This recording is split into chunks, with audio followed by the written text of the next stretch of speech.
प्रधानमंत्री नरेंद्र मोदी ने दिल्ली के इंडिया गेट पर सुभाष चंद्र बोस की होलोग्राम मूर्ति का अनावरण किया।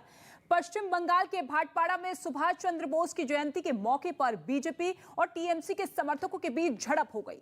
विवादास्पद बयान देने के आरोप में घिरे नवजोत सिंह सिद्धू के सलाहकार मोहम्मद मुस्तफा के खिलाफ मलेरकोटला में एफआईआर दर्ज हुई और केंद्र सरकार की संस्था इंसाकोक ने दावा किया है कि देश में कोरोना का Omicron variant community transmission stage में पहुंचा। सुभाष चंद्र बोस की जयंती पर पश्चिम बंगाल के भाटपाड़ा में बीजेपी और टीएमसी के कुछ समर्थकों के बीच झड़प हो गई। बीजेपी सांसद अर्जुन सिंह ने बताया है कि वो वहां सुभाष चंद्र बोस की मूर्ति को माला चढ़ाने पहुंचे थे, जबकि टीएमसी का यह आरोप है कि वहां नगर निगम का कार्यक्रम चल रहा था, जिसमें अर्जुन सिंह ने जबरन घुसने की कोशिश की, जिस पर बवाल खड़ा हो गया, जिसके बाद बीजेपी और टीएमसी के समर्थक आपस में भिड़ गए। देखते ही देखते सड़क किसी रणभूमि में तब्दील हो गई। टीएमसी समर्थकों ने बीजेपी प्रदेश उपाध्यक्ष और बैरकपुर लोकसभा सीट से सांसद अर्जुन सिंह को घेर लिया और पत्थरबाजी करने लगे। ऐसे में बीजेपी समर्थकों ने भी दो हाथ करने में देर नहीं लगाई। इन हालात में पुलिस आगे आई और हंगामे को शांत करने में जुट गई।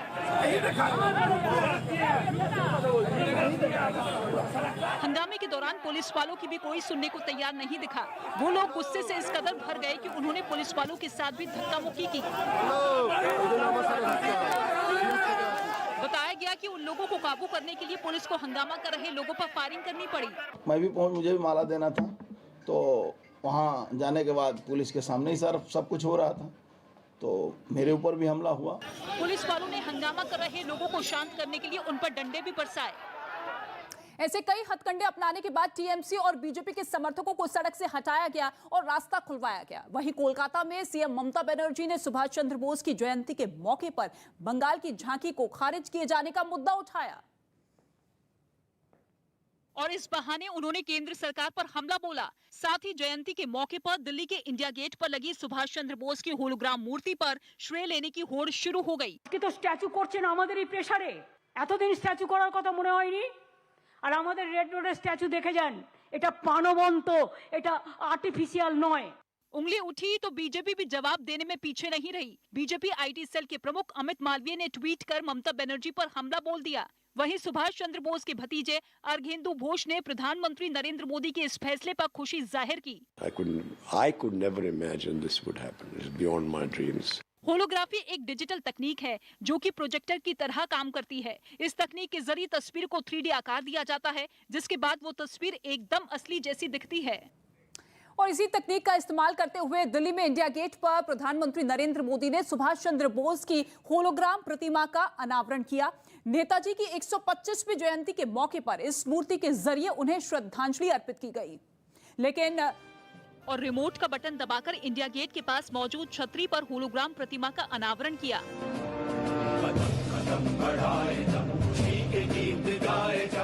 इस मौके पर गृह मंत्री अमित शाह भी उनके साथ मौजूद रहे। सुभाष चंद्र बोस की प्रतिमा का अनावरण प्रधानमंत्री नरेंद्र मोदी ने 125वीं जयंती के मौके पर किया है। ये होलोग्राम प्रतिमा तब तक वहां मौजूद रहेगी जब तक नेताजी की ग्रेनाइट से बनी मूर्ति बन नहीं जाती। देश की आने वाली पीढ़ियों को अनेक सालों तक, अनेक युगों तक पराक्रम, देशभक्ति और बलिदान की प्रेरणा देगी। होलोग्राफी एक डिजिटल तकनीक है जो कि प्रोजेक्टर की तरह काम करती है। इस तकनीक के जरिए तस्वीर को 3D आकार दिया जाता है, जिसके बाद वो तस्वीर एकदम असली जैसी दिखती है। लेकिन सुभाष चंद्र बोस की जो मूर्ति इंडिया गेट पर लगाई जानी है, उसके लिए काम शुरू हो चुका है। बताया जा रहा है कि नेताजी सुभाष चंद्र बोस की 28 फीट ऊंची प्रतिमा को इंडिया गेट के पास बनी छतरी में लगाया जाएगा, जो कि ग्रेनाइट पत्थर से बनाई जाएगी और नेताजी की मूर्ति में इस्तेमाल होने वाला ये पत्थर तेलंगाना से आएगा। खबर यह है कि सुभाष चंद्र बोस की ये प्रतिमा रायसीना हिल्स से भी नजर आएगी, जिसका डिजाइन संस्कृति मंत्रालय ने तैयार कर लिया है। जिस जगह पर नेताजी की ग्रेनाइट से बनी मूर्ति लगेगी, वहां पहले किंग जॉर्ज पंचम की मूर्ति थी, जिसे 1968 में हटा दिया गया था। उसके बाद से वो जगह खाली थी। और प्रधानमंत्री नरेंद्र मोदी ने न सिर्फ नेताजी की होलोग्राम मूर्ति का अनावरण किया, बल्कि पराक्रम दिवस पर सुभाष चंद्र बोस आपदा प्रबंधन पुरस्कार से भी कुछ लोगों को सम्मानित किया गया।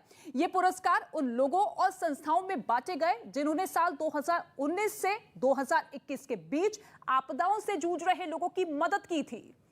रक्षा की। जिसके लिए इंडिया गेट पर सजे मंच पर प्रधानमंत्री नरेंद्र मोदी ने एक एक कर उन सभी लोगों को पुरस्कार दिए। नेताजी के जीवन से प्रेरणा लेकर ही इन पुरस्कारों को देने की घोषणा की गई थी। बताया गया कि ये पुरस्कार हर साल आपदा पीड़ितों की मदद करने वालों को दिए जाएंगे। 100 बात की एक बात यह कि नेताजी सुभाष चंद्र बोस को श्रद्धांजलि देने के लिए प्रधानमंत्री नरेंद्र मोदी ने गणतंत्र दिवस की शुरुआत 24 जनवरी के बजाय 23 जनवरी से यानी कि एक दिन पहले से करने का फैसला लिया। इसके साथ ही पीएम मोदी ने नेताजी की मूर्ति को इंडिया गेट पर लगाने की पहल की।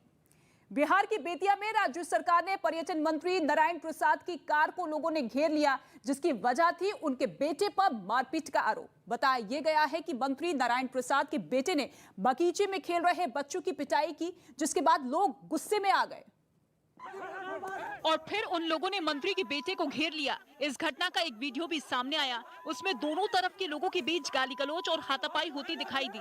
गांव के लोगों ने आरोप लगाया कि इस दौरान उसने अपने रुतबे का घमंड दिखाते हुए वहां मौजूद महिलाओं से मारपीट तक की।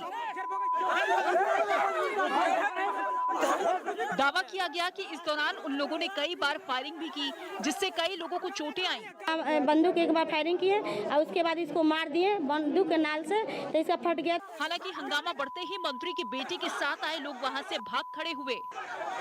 लेकिन ये बवाल यही नहीं थमा। उनके वहां से भागने के बाद लोगों की नजर जैसे ही मंत्री की कार पर पड़ी, वो लोग उस पर टूट पड़े, जिसे संभालने के लिए पुलिस को आगे आना पड़ा।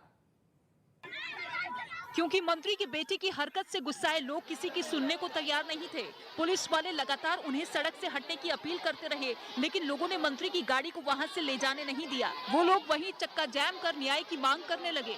सब लोग आया, छोड़ा दिया, भाग गया सब खेते खेत। उसका गाड़ी है, गाड़ी हम जाने नहीं देंगे। हालांकि इस मामले में मंत्री नारायण प्रसाद ने भी सफाई दी। उन्होंने दावा किया कि झगड़े की शुरुआत गाँव वालों की तरफ से हुई। वहाँ जाने के बाद फिर लोग सब सारे लोग उन पर पड़ गए हैं, टूट पड़े हैं, राइफल भी छीन लिया। इस मारपीट के बाद गुस्साए लोगों ने मंत्री की गाड़ी में तोड़फोड़ भी की, जिसकी वजह से उसके शीशे भी चकनाचूर हो गए। 100 बात की एक बात यह कि जहां ये घटना हुई वो दरअसल मंत्री नारायण प्रसाद का बागान था, जहां बच्चे खेल रहे थे। बताया गया है कि इससे भड़के मंत्री के बेटे ने उन्हें वहां से भगाना चाहा, जिससे लड़ाई बढ़ गई। नौबत जब मारपीट तक पहुंची तो गांव के लोगों ने बीच बचाव किया। दावा किया गया है कि इसके बाद वो लोग फायरिंग करते हुए खेत के रास्ते भाग गए, जिससे लोगों का पारा चढ़ गया और उन लोगों ने मंत्री की कार पर कब्जा कर उसकी सूरत ही बिगाड़ दी। बिहार के आरा में रेत के घाट पर अवैध खनन को लेकर वर्चस्व की जंग में दो गुटों के बीच जमकर गोलियां चली, जिसमें 2 लोगों की मौत हो गई है। यह घटना 21 जनवरी की है, जब रेत के एक घाट का टेंडर होने के बाद वहां काम शुरू करने से पहले पूजा की जा रही थी। बाद में इस घटना का एक वीडियो सोशल मीडिया पर वायरल हो गया और उस वीडियो में घाट की पूजा में शामिल होने आए कुछ लोग वहां बैठे दिखाई दिए। इससे पहले कि घाट की पूजा हो पाती, वहां ताबड़तोड़ गोलियां चलने लगी। फायरिंग की वजह से वहां भगदड़ मच गई। पूजा में शामिल होने आए लोग वहां से जान बचाकर भागते नजर आए। इस दौरान वहां कुछ लोग हाथों में हथियार लिए दिखे, जिन्होंने दूसरी तरफ से गोलीबारी शुरू होने के बाद वहां मोर्चा संभाल लिया और फिर दूसरे पक्ष के लोगों पर फायरिंग शुरू कर दी। वहां मौजूद एक आदमी तो उन लोगों को अलग अलग पोजीशन लेने की बात तक कहता रहा। अरे पोजीशन आप लोग अलग-अलग ले लीजिए, एक जगह मत रहिए, अलग-अलग पोजीशन लीजिए। दोनों तरफ से गोलियों की बौछार शुरू हो गई। तभी दूसरी तरफ से आई गोली वहां मौजूद एक आदमी को लग गई, जिसके बाद वो आदमी जमीन पर गिर गया। काफी देर तक वहां इसी तरह दोनों पक्षों की तरफ से फायरिंग होती रही। 100 बात की एक बात यह कि भोजपुर जिले के कोइलवर थाना इलाके में लंबे समय से सुनहरे रेत का काला खेल चलता आ रहा है और इसमें अब तक 2 दर्जन से ज्यादा लोगों की मौत हो चुकी है। इलाके में अवैध रेत खनन को लेकर 2 गुट सत्येंद्र पांडे और विदेशी राय के बीच लंबे समय से विवाद चल रहा है। हालांकि इस वक्त सत्येंद्र पांडे जेल में बंद है, लेकिन घाट का टेंडर लेने वाले दीपक सिंह ने अवैध रेत खनन को लेकर सत्येंद्र पंडित पर हत्या का आरोप लगाया। वहीं पुलिस केस दर्ज कर मामले की छानबीन में जुटी हुई है। विवादास्पद बयान देने के आरोप में घिरे सिद्धू के सलाहकार मोहम्मद मुस्तफा के खिलाफ एफआईआर दर्ज हुई। विवादास्पद बयान देने के आरोप में घिरे नवजोत सिंह सिद्धू के सलाहकार और पंजाब की मंत्री रजिया सुल्ताना के पति मोहम्मद मुस्तफा के खिलाफ पुलिस ने एफआईआर दर्ज कर ली, जिसके बाद विरोधियों ने मोहम्मद मुस्तफा पर हमले और तेज कर दिए और उनकी गिरफ्तारी की मांग की। आम आदमी पार्टी के मलेरकोटला के कैंडिडेट और तमाम वर्कर्स ने ये एफआईआर दर्ज कराई है। That man deserves to be arrested. विरोधियों के हमले तेज हुए तो आरोपों में घिरे मोहम्मद मुस्तफा सामने आए और उन्होंने अपने विवादास्पद बयान पर सफाई दी। मैं सोता हुआ भी ये लफ्ज नहीं निकाल सकता कि हिंदुओं को जलसे नहीं होने दूंगा। देश में ओमिक्रॉन की दहशत के बीच वैज्ञानिकों ने बड़ी जानकारी दी। कोरोना वायरस की जीनोम सीक्वेंसिंग करने वाली सरकारी संस्था इंसाकोक ने दावा किया कि ओमिक्रॉन कम्युनिटी स्प्रेड चरण में पहुंच चुका है और कई महानगर इसकी चपेट में हैं। कांग्रेस ने उत्तराखंड विधानसभा चुनाव के लिए 53 उम्मीदवारों की पहली लिस्ट जारी की, जिसमें हरीश रावत और हरक सिंह रावत दोनों नेताओं के नाम शामिल नहीं हैं। उत्तराखंड में 14 फरवरी को वोट डाले जाएंगे। यूपी के अलीगढ़ में गलती से एक सिपाही की बंदूक से गोलियां चल गई, जिससे इलाके में हड़कंप मच गया। इस घटना में गोली लगने से 3 लोग घायल हो गए। उत्तर प्रदेश में कांग्रेस के लड़की हूँ लड़ सकती हूँ अभियान के जवाब में बीजेपी ने अपनी महिला नेताओं को मैदान में उतार दिया। इसके लिए खास तौर पर राजधानी लखनऊ में समाजवादी पार्टी से आई अपर्णा यादव और कांग्रेस से बीजेपी में शामिल हुई अदिति सिंह ने डोर टू डोर कैंपेनिंग की। इस दौरान उनके साथ प्रियंका मौर्य और केंद्रीय मंत्री अनुराग ठाकुर भी नजर आए।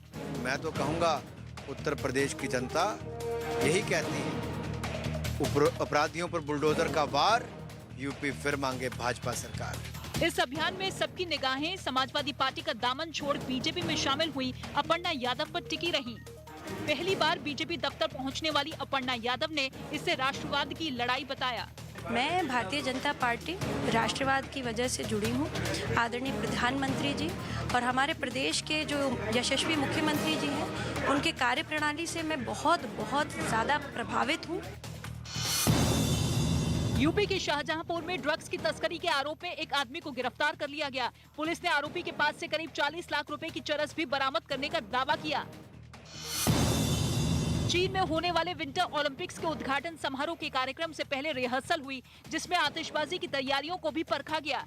बीजिंग में 4 फरवरी से इन खेलों की शुरुआत होगी। बीजेपी ने पश्चिमी उत्तर प्रदेश में प्रचार के लिए अपनी पूरी ताकत झोंक दी है और इस इलाके में डोर टू डोर कैंपेन करने के लिए मुख्यमंत्री योगी आदित्यनाथ और दोनों डिप्टी सीएम को एक साथ मैदान में उतार दिया गया। और इसी के तहत योगी आदित्यनाथ ने गाजियाबाद के साहिबाबाद में डोर टू डोर कैंपेन किया। इस दौरान फूल बरसाकर उनका जोरदार स्वागत किया गया और एक बच्ची ने उन्हें तिलक लगाकर भी सम्मानित किया। इसी बीच वहां एक बच्ची खड़ी दिखी, जिसे उन्होंने दुलार भी किया।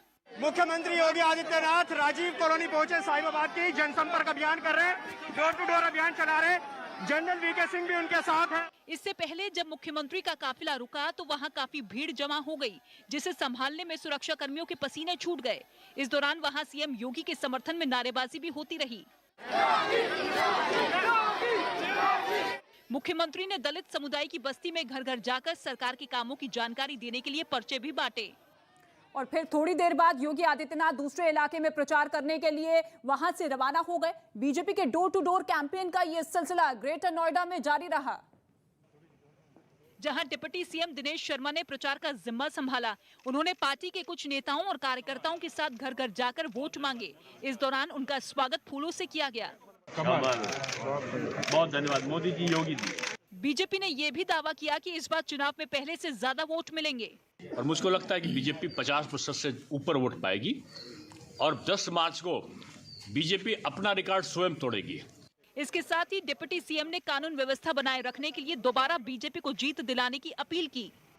100 बात की एक बात यह कि पहले चरण में पश्चिमी उत्तर प्रदेश के 11 जिलों की 58 सीटों पर चुनाव होने हैं। 2017 में इन 58 सीटों में से बीजेपी 53 सीट जीत चुकी थी, इसलिए इस बार बीजेपी के सामने इन सीटों को दोबारा जीतने की बड़ी चुनौती है। झारखंड के चाईबासा में आदिवासी समुदाय के 4 लोगों की गिरफ्तारी के बाद हंगामा मच गया। पुलिस ने दावा यह किया है कि वो लोग अलग राज्य की मांग करने के लिए वहां पर लोग जुटा रहे थे और इसलिए इन पर कार्रवाई की गई है, जिसके विरोध में तकरीबन 100 से ज्यादा लोग हाथों में हथियार लेकर पुलिस चौकी का घेराव करने पहुंच गए और उन्होंने चौकी के सामने नारेबाजी शुरू कर दी। पुलिस ने जैसे ही उन्हें रोकने की कोशिश की, वो भड़क उठे। इसके बाद वो डंडे लेकर पुलिस की तरफ बढ़े तो पुलिस भी सख्त हो गई। वहां से जब लोगों को खदेड़ना शुरू किया गया तो प्रदर्शनकारी पुलिस पर पत्थर बरसाने लगे, जिसके जवाब में पुलिस ने लाठीचार्ज किया। साथ ही भीड़ को तितर बितर करने के लिए आंसू गैस के गोले भी दागने पड़े। इस दौरान कई लोगों को चोट भी आई। सौबात की एक बात यह है कि झारखंड के चाईबासा में जिन 4 आदिवासी लड़कों को गिरफ्तार किया गया, उन पर अलग कोल्हान देश की मांग करने का आरोप लगा। पुलिस ने बताया है कि वो गैर कानूनी तरीके से लोगों को इकट्ठा कर माहौल बिगाड़ने की साजिश कर रहे थे और इसलिए उन पर कार्रवाई की गई। इस बात का विरोध करने के लिए 100 से ज्यादा आदिवासी थाने का घेराव करने पहुंच गए, जहां उन पर लाठीचार्ज किए जाने से अफरा तफरी मच गई। गणतंत्र दिवस के बाद होने वाले बीटिंग दी रिट्रीट कार्यक्रम में देशभक्ति गीत ए मेरे वतन के लोगों की धुन गूंजेगी, जिसे अबाइट बाय मी गाने की धुन की जगह इस साल के समारोह में बजाया जाएगा। इस साल 29 जनवरी को होने वाले बीटिंग दी रिट्रीट समारोह में 1950 के बाद पहली बार अबाइट बाय मी गाने की धुन को हटा दिया गया है। यह कदम सेना में अखंडता में एकता की भावना को बढ़ावा देने की कोशिश के तौर पर उठाया गया है और यह फैसला लिया गया है कि इस बार ए मेरे वतन के लोगों की धुन को कार्यक्रम में बजाया जाएगा, जिसे मशहूर गायिका लता मंगेशकर ने सुरों से संवारा है।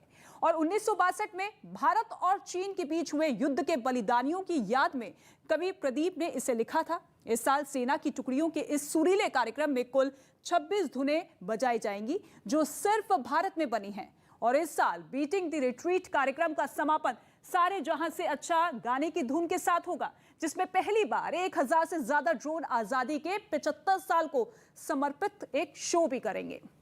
कोलकाता में बीजेपी के एक कार्यकर्ता की दुकान में तोड़फोड़ के बाद वहां जमकर बवाल हुआ, जिससे पूरे इलाके में तनाव पसर गया। यह घटना तब हुई जब बीबी बागान इलाके में महादेव बसाक नाम के बीजेपी कार्यकर्ता ने अपनी नई दुकान खोली, लेकिन इलाके में रहने वाले कुछ लोगों ने अवैध तरीके से दुकान बनाने का आरोप लगाकर उसमें जमकर तोड़फोड़ कर दी।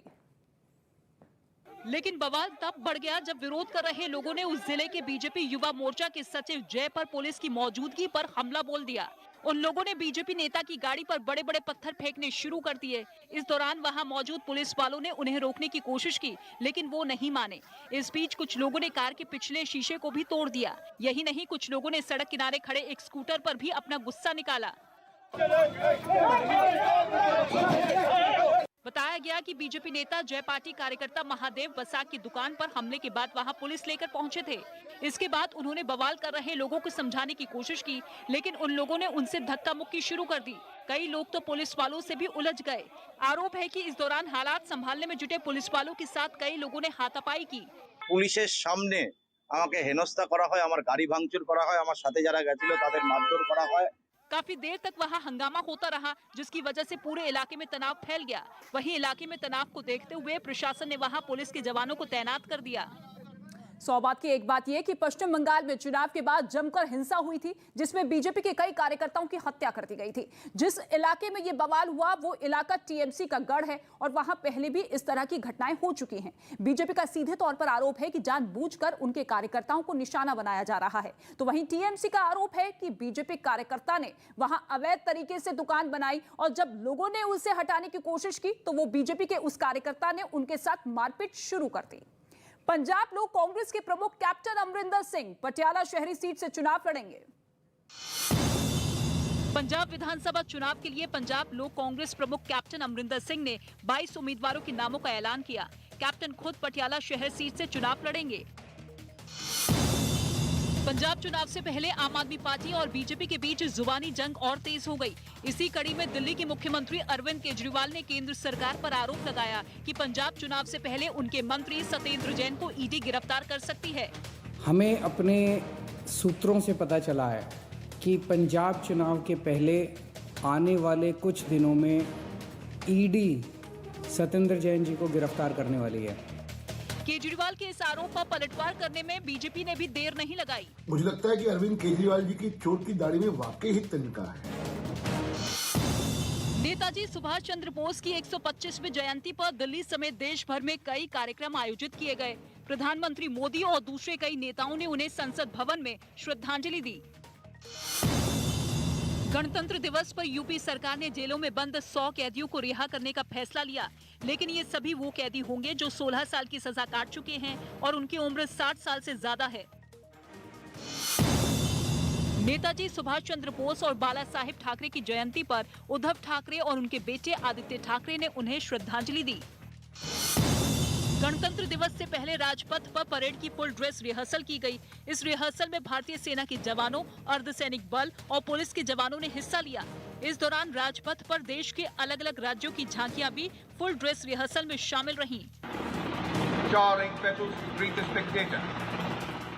पहाड़ों पर एक बार फिर शुरू हुई जोरदार बर्फबारी ने लोगों की मुश्किलें बढ़ा दी है।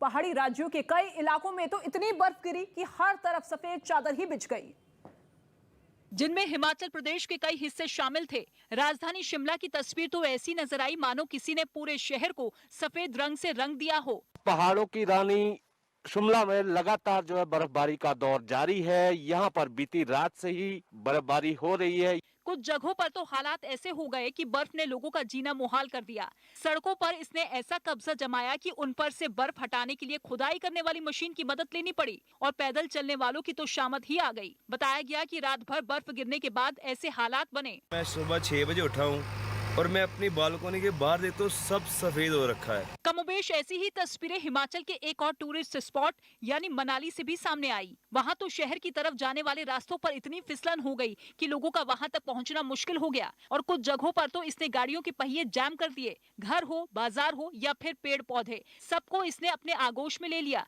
जिससे वहाँ लोगों को खासी परेशानी उठानी पड़ी। और ये परेशानियां सिर्फ शिमला या मनाली के लोगों को नहीं हुई, बल्कि पूरे हिमाचल प्रदेश का यही हाल नजर आया। सिरमौर में तो बर्फ ने मानो लोगों की जिंदगी पर कर्फ्यू लगा दिया हो। जहां लोगों के लिए पीने का पानी जुटाना तक मुश्किल हो गया, वहां इसके लिए लोग बर्फ को पिघलाते दिखाई दिए। दूसरी सड़क पर खड़ी गाड़ियों पर ऐसा लगा मानो किसी ने सफेद चादर बिछा दी हो। वो पूरी तरह बर्फ से ढक गई। सड़कों पर 3 फीट तक बर्फ जमा दिखाई दी। सड़कें है वो बंद पड़ी है, बिजली का कोई प्रावधान नहीं है, पानी की कोई सुविधा नहीं है। तो वहीं पड़ोसी राज्य जम्मू कश्मीर में तो बर्फ की वजह से तापमान ने ऐसा गोता लगाया कि लोगों की दिक्कतें कई गुना बढ़ गई। डोडा में रुक रुक कर होती बारिश और सर्दीली हवाओं ने परेशानियों में इजाफा कर दिया। कई इलाके तो बर्फ से पूरी तरह पटे नजर आए, जहां जल्द राहत मिलने की उम्मीद भी नहीं दिखाई दी। 100 बात की एक बात यह कि पहाड़ी राज्यों में हुई बर्फबारी ने मैदानी इलाकों में भी ठंड बढ़ा दी और इससे जल्द निजात मिलते भी नहीं दिख रही।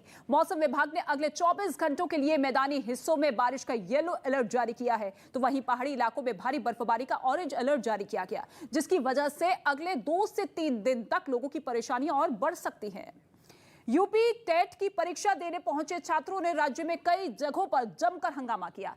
छात्रों का आरोप है कि बिना बताए परीक्षा केंद्र बदल दिए गए और एंट्री के समय से पहले ही उन एग्जाम सेंटर के गेट बंद कर दिए गए, जिस वजह से उन्हें परीक्षा देने में परेशानी उठानी पड़ी। हंगामे की कुछ तस्वीरें मुजफ्फरनगर से सामने आई, जहां परीक्षा केंद्र के मेन गेट के शीशों को गुस्साए छात्रों ने तोड़ डाला और वो एंट्री के लिए गेट को पूरी ताकत से हिलाने लगे। कुछ ऐसा ही हाल कन्नौज के एक परीक्षा केंद्र में भी देखने को मिला, जहां छात्र यूपी टेट की परीक्षा देने के लिए गेट पर अंदर जाने के लिए काफी देर तक जूझते रहे।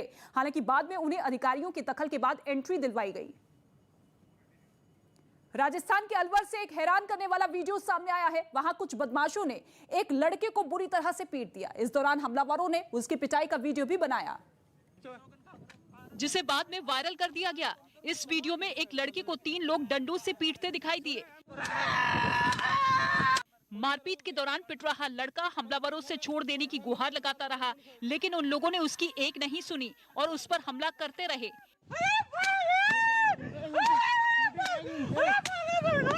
कोई पैरों पर वार करता नजर आया तो कोई उसके चेहरे पर लात मारता दिखा।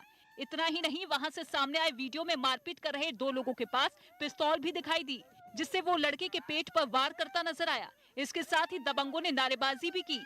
बोल 36 बिरादरी जिंदाबाद, बोल। मारपीट के इस वीडियो की वायरल होने के बाद पुलिस भी हरकत में आई। पुलिस ने हमलावरों पर शिकंजा कसने के लिए एक टीम का गठन किया और मामले की जांच में जुट गई। 100 बात की एक बात यह कि जिन लोगों ने लड़की की पिटाई की वो बल्लू बलास गैंग के लोग बताए जा रहे हैं। इन लोगों ने इलाके में अपना दबदबा बनाने के लिए पहले लड़की की बेरहमी से पिटाई की और फिर उसका वीडियो बनाकर वायरल कर दिया। बिहार के मुजफ्फरपुर से चौंका देने वाली कुछ तस्वीरें सामने आई। वहां 10वीं क्लास में पढ़ने वाली एक छात्रा से रेप के आरोप पर बवाल खड़ा हो गया। आरोप यह है कि उसी स्कूल के एक टीचर ने उस छात्रा को परीक्षा देने के नाम पर अपने पास बुलाया और फिर उसका रेप किया, जिसका पता चलते ही छात्रा के परिवार वाले इलाके के कुछ लोगों के साथ स्कूल पहुंच गए और आरोपी टीचर को घेर लिया। इस बीच पुलिस भी वहां पहुंच गई और आरोपी को वहां से ले जाने लगी, लेकिन गुस्साए लोगों ने टीचर को इतना मारा कि पुलिस को उसे अपनी गाड़ी में बिठाना तक मुश्किल हो गया। हंगामा कर रहे लोगों की मांग है कि आरोपी टीचर के खिलाफ सख्त कार्रवाई की जाए। मास्टर को यहाँ से डिसमिस करके और उसे कानूनी सजा दिया जाए। पुलिस ने भरोसा दिया कि इस मामले की जांच के बाद आरोपी के खिलाफ कार्रवाई की जाएगी। सूचना मिला हम आए, उसको हमने थाना पर भेज दिए, आवेदन ले रहे हैं। छात्रा से छेड़खानी के आरोपी टीचर पर लोगों का गुस्सा इस कदर फूटा कि उसे जब पुलिस वहां से ले जाने लगी तो वो उसे पीटने के लिए गाड़ी के पीछे दौड़ पड़े। 100 बात की एक बात यह कि एक स्कूल के शिक्षक पर प्रैक्टिकल एग्जाम के बहाने छात्रा के रेप का आरोप लगा, जिससे गुस्साए लोगों ने उससे मारपीट की। बाद में पुलिस उसे गिरफ्तार कर अपने साथ ले गई। ममता बनर्जी ने एनसीसी की तर्ज पर बंगाल के स्कूलों में जय हिंद वाहिनी के गठन का ऐलान किया। कोलकाता में नेताजी सुभाष चंद्र बोस की 125वीं जयंती पर एक कार्यक्रम का आयोजन किया गया, जिसमें मुख्यमंत्री ममता बनर्जी शामिल हुई। इस दौरान उन्होंने नेताजी की याद में एनसीसी की तर्ज पर बंगाल के स्कूलों में जय हिंद वाहिनी के गठन का ऐलान किया। देश भर में बीते 24 घंटे में कोरोना के 3,33,000 से ज्यादा मामले सामने आए, जबकि इस महामारी से 525 लोगों की मौत हो गई। छत्तीसगढ़ के बीजेपी नेता और नेता प्रतिपक्ष धर्मलाल कौशिक ने 230 किसानों की खुदकुशी के आंकड़े पेश किए और इन आंकड़ों के जरिए उन्होंने राज्य सरकार पर हमला बोला। धर्मलाल कौशिक ने बताया कि किसानों की आत्महत्या के ये आंकड़े 1 जनवरी 2020 से नवंबर 2021 तक के हैं, जिस पर राज्य का सियासी पारा चढ़ गया। बड़े बड़े दुहाई देने वाली सरकार की पोल खुल गई है कि लगातार यहाँ पर किसान छत्तीसगढ़ में आत्महत्या कर रही है। लेकिन प्रदेश के संसदीय कार्य मंत्री रविंद्र चौबे ने इन आंकड़ों पर ही सवाल उठा दिए। कहां से माननीय नेताजी को ये किसानों की आत्महत्याओं की सूचना मिलती है? मैं तो उनके जो सूचना के स्रोत है उसी पे मुझे तरस आता है। यूपी के अमेठी में टीईटी परीक्षा के दौरान नकल करने के आरोप में एक छात्र को पकड़ लिया गया। आरोप है कि परीक्षा पास करने के लिए वो कान में लगे इलेक्ट्रॉनिक डिवाइस से मदद ले रहा था। बीएसपी ने यूपी चुनाव के लिए स्टार प्रचारकों की सूची जारी कर दी। इनमें मायावती, आनंद कुमार और सतीश चंद्र मिश्रा समेत 30 नेताओं के नाम शामिल हैं। गोवा में जीत के बाद पार्टी न छोड़ने के लिए कांग्रेस उम्मीदवारों को दिलाई गई शपथ पर सियासी घमासान शुरू हो गया। बीजेपी ने इस शपथ के बहाने कांग्रेस को निशाने पर लिया। जीवन के उन सार्थक मूल्यों को जिससे राजनीति में शुद्धता आती है उसे महत्व नहीं देते हैं, उनके लिए मंदिर, मस्जिद, गिरजाघर में लिया गया शपथ सिर्फ दिखावा है। बीजेपी के इस बार पर पलटवार करने में कांग्रेस ने भी देर नहीं लगाई। भारतीय जनता पार्टी ने भारत सरकार बनाई है और प्रांतों में सरकारें हैं। तब से एमएलएज और एमपीज को खरीदो फरोख्त, डराना, धमकाना, हॉर्स ट्रेडिंग, ये हर जगह। खबर है कि अरुणाचल प्रदेश लुंगता जोर इलाके से पिछले दिनों लापता हुआ 17 साल का लड़का चीन में मिल गया। ये जानकारी तेजपुर के एक सेना के अधिकारी ने दी और बताया कि चीन की सेना उसे भारत को सौंपने की तैयारी कर रही है। राजस्थान के अलवर से एक हैरान करने वाला वीडियो सामने आया है। वहां एक समारोह में डांस के दौरान हवाई फायरिंग की गई, जिससे हड़कंप मच गया। बताया यह गया है कि फायरिंग का यह वीडियो 17 जनवरी का है, जिसका वीडियो अब सामने आया, जिसमें कुछ लोग एक साथ डांस करते नजर आए। इसी बीच एक लड़के ने हवा में पिस्तौल उठाई और फायरिंग कर दी। इसके बाद वो अपने साथियों के साथ डांस करने लगा। बताया गया कि ये वीडियो 6 दिन पुराना है, जो अब सोशल मीडिया पर वायरल हो गया। वहीं इस वायरल वीडियो के सामने आने के बाद पुलिस हरकत में आ गई। जो भी संभावित स्थान है वहाँ सब पर दबिश दी जा रही है और उनको ढूंढने के लिए हमने टीमों का गठन कर दिया है। पुलिस ने आरोपी के खिलाफ मुकदमा दर्ज कर लिया और जाँच में जुट गयी। झारखंड के गुमला से हैरान करने वाली कुछ तस्वीरें सामने आई हैं। वहां वैक्सीन नहीं लेने वालों पर सख्ती बरती गई। कोरोना की बढ़ती रफ्तार को देखते हुए प्रशासन ने वहां घर घर जाकर टीका लगाने का अभियान चलाया। और इसी के तहत चैनपुर की एसडीओ खुद स्वास्थ्य कर्मियों के साथ लोगों को घर घर जाकर टीका लगवाने पहुंची, जिन्हें देखकर वहां मौजूद लोग डर कर भागने लगे।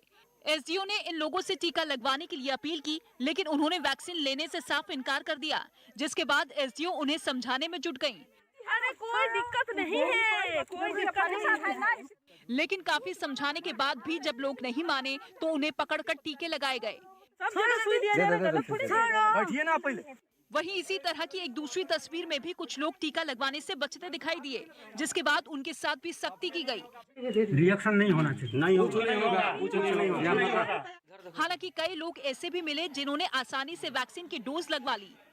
100 बात की एक बात ये कि कई लोगों के मन में वैक्सीन को लेकर गलत अफवाह फैली हुई है, जिसके चलते वो वैक्सीन लेने से कतराते हैं। और गुमला में भी यही हुआ, वहां भी लोगों में डर फैला दिया गया कि कहीं वैक्सीन लेने से शरीर में कोई रिएक्शन ना हो जाए। ऐसे में चैनपुर की एसडीओ ने खुद मोर्चा संभालते हुए लोगों के घर घर जाकर उनका डर दूर किया और उन्हें वैक्सीन की डोज लगवाई। लाल किला हिंसा के आरोपी लखा सिधाना को टिकट देने पर सियासी घमासान शुरू हो गया। पंजाब में होने वाले विधानसभा चुनाव में किसानों के संगठन संयुक्त समाज मोर्चा के लाल किला हिंसा के आरोपी लखा सिधाना को टिकट देने पर घमासान छिड़ गया। संयुक्त समाज मोर्चा ने पंजाब की 35 विधानसभा सीटों के लिए उम्मीदवारों की अपनी दूसरी लिस्ट जारी की, जिसमें लखा सिधाना को भी टिकट दिया गया, जिस पर बीजेपी ने निशाना साधा कि लाल किले की घटना सुनियोजित थी। ऐसा नहीं होता तो कम से कम ऐसे अवांछित ताकतों को चुनावी प्रक्रिया में हिस्सा बनाते। लाल किला हिंसा के आरोपी को टिकट देने के मसले पर कांग्रेस भी हमलावर हो गई। इस बहाने उसने बीजेपी को भी घेरने में देर नहीं लगाई।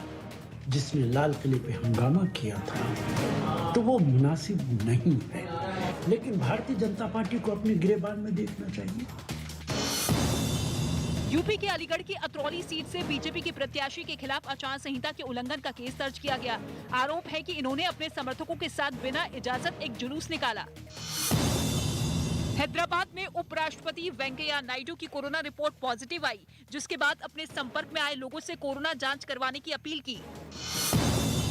मुंबई में सुबह से सभी स्कूल खोल दिए जाएंगे, जिसे लेकर बीएमसी ने अपनी सारी तैयारियां पूरी कर ली, जिसकी एक तस्वीर कांदीवली से सामने आई, जहां बीएमसी के एक स्कूल में बच्चों के क्लासरूम की सफाई की गई। आप देख सकते हैं कि तमाम जो डेस्क वगैरह हैं, उनकी साफ सफाई की जा रही है, उनको व्यवस्थित किया जा रहा है। मुंबई में कोरोना केस में कमी के बाद सरकार ने शर्तों के साथ स्कूल खोलने का फैसला लिया। इसके तहत बच्चों के स्कूल में टिफिन लाने पर मनाही है। वहीं एक बेंच पर एक ही बच्चे के बैठने की व्यवस्था की गई, ताकि कोरोना के खतरे को कम किया जा सके। एक बेंच पर एक ही लड़का बैठेगा, बच्चा टिफिन नहीं लाएगा, खाना खाकर आएगा। नेताजी की जयंती पर बीजेपी अध्यक्ष जेपी नड्डा ने भारतीय जनता युवा मोर्चा के कार्यकर्ताओं से ऑनलाइन बातचीत की। इस दौरान उन्होंने कोरोना के समय युवा मोर्चा के कामों की तारीफ की। युवा मोर्चा के कार्यकर्ता पार्टी का भविष्य है, याद रखिएगा। समाजवादी पार्टी ने चुनाव आयोग को एक चिट्ठी लिखी, जिसमें उसने आरोप लगाया कि कैराना में हुए अमित शाह के चुनाव प्रचार में कोरोना नियमों का पालन नहीं किया गया।